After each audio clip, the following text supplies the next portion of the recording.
A sua empresa tem uma boa estrutura de capital? Eu trato desse tema já já.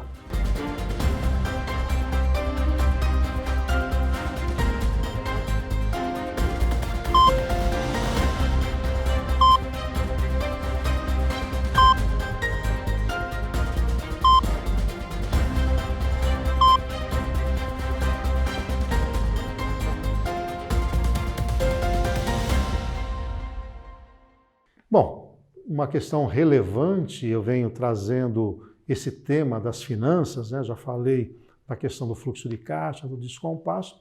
Eu quero conversar com você sobre a estrutura de capital da sua empresa.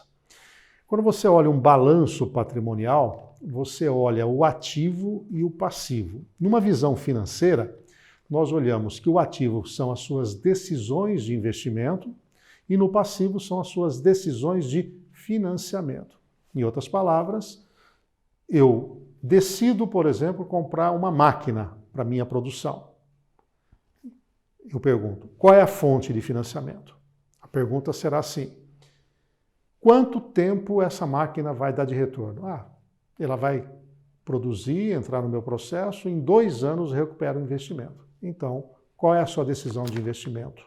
De financiamento, nesse caso, a decisão de investimento, a decisão de financiamento. Buscar um dinheiro que seja compatível com esse prazo. Qual é o grande erro cometido pelas organizações? Usar fontes de financiamento de curto prazo, que você tem que pagar muito rapidamente, para decisões de investimento de longo prazo. Por isso que eu falo de estrutura de capital. A primeira boa fonte é a própria, que vem lá do patrimônio líquido. É um capital exigente, é do sócio, do acionista, mas é uma fonte tua. A segunda melhor fonte é um financiamento de longo prazo. A terceira melhor fonte é de curto prazo não onerosa, por exemplo, prazo que você consegue com fornecedores. E, em último caso, aí a fonte onerosa de curto prazo. É pecado pegar dinheiro de curto prazo? Não, desde que seja para um giro também muito rápido de curto prazo. Lembra que eu falei no início? Tem que ser compatível a fonte de financiamento com a aplicação de dinheiro. Esse é um grande erro cometido pelos empresários, principalmente quando o dinheiro começa a sobrar. É um dinheiro para capital de giro, ele não toma a devida decisão sobre a necessidade de capital de giro, se empolga, tira dinheiro do caixa e joga para o imobilizado, ou o ativo permanente, ou o não circulante. Resumo da ópera. Você perdeu dinheiro da liquidez e ficou com patrimônio. Isso não vai resolver absolutamente nada.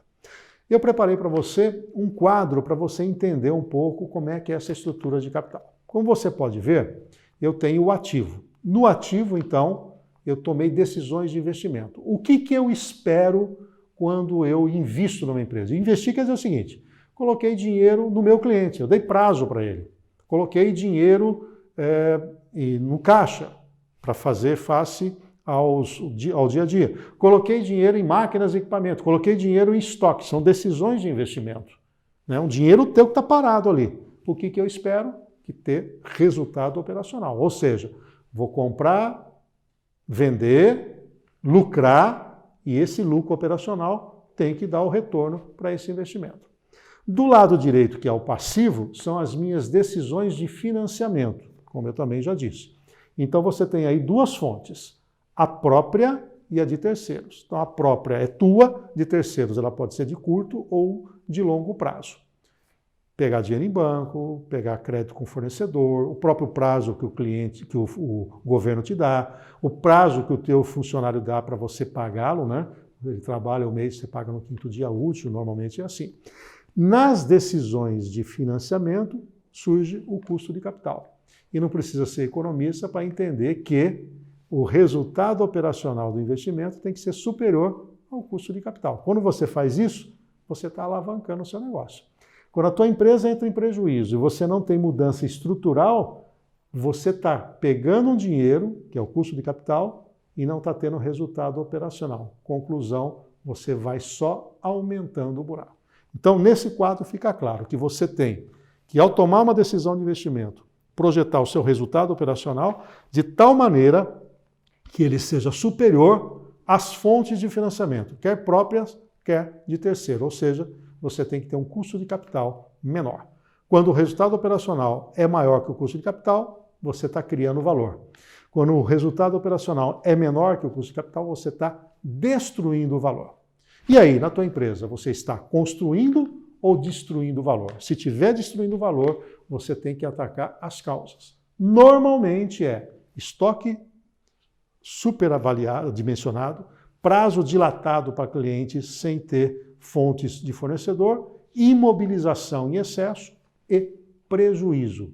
Ou então imobilizar demais com baixo retorno, como eu falei, imobilização em excesso. A gente tem um termo aí que a gente fala de efeito tesoura, que é um tema que eu vou trazer para você para entender como é que você enxerga ao longo do tempo os descompassos, né? O crescimento da necessidade de capital de giro sem as fontes adequadas de financiamento. Mas por hora fique com esse quadro que eu te apresentei, aí tem clareza para você saber se o seu negócio terá futuro ou não terá. Aproveite que você está aqui no meu canal e faça a sua assinatura. É muito fácil aqui no YouTube. Preencher rapidamente um formulário e você vai engrossar a fileira daqueles que prestigiam o nosso trabalho. Se você quiser receber as notificações, acione o sininho. Agora, se você busca uma solução para você ou para a sua carreira, me procure. reinaldocafeu.com.br, acesse meu site, fale conosco, mande um e-mail para mim. Eu sou associado regional da Fundação Dom Cabral. Soluções para a sua carreira e para o seu negócio. reinaldocafeu.com.br. Fale conosco, eu pessoalmente vou manter contato com você. A gente se vê no próximo.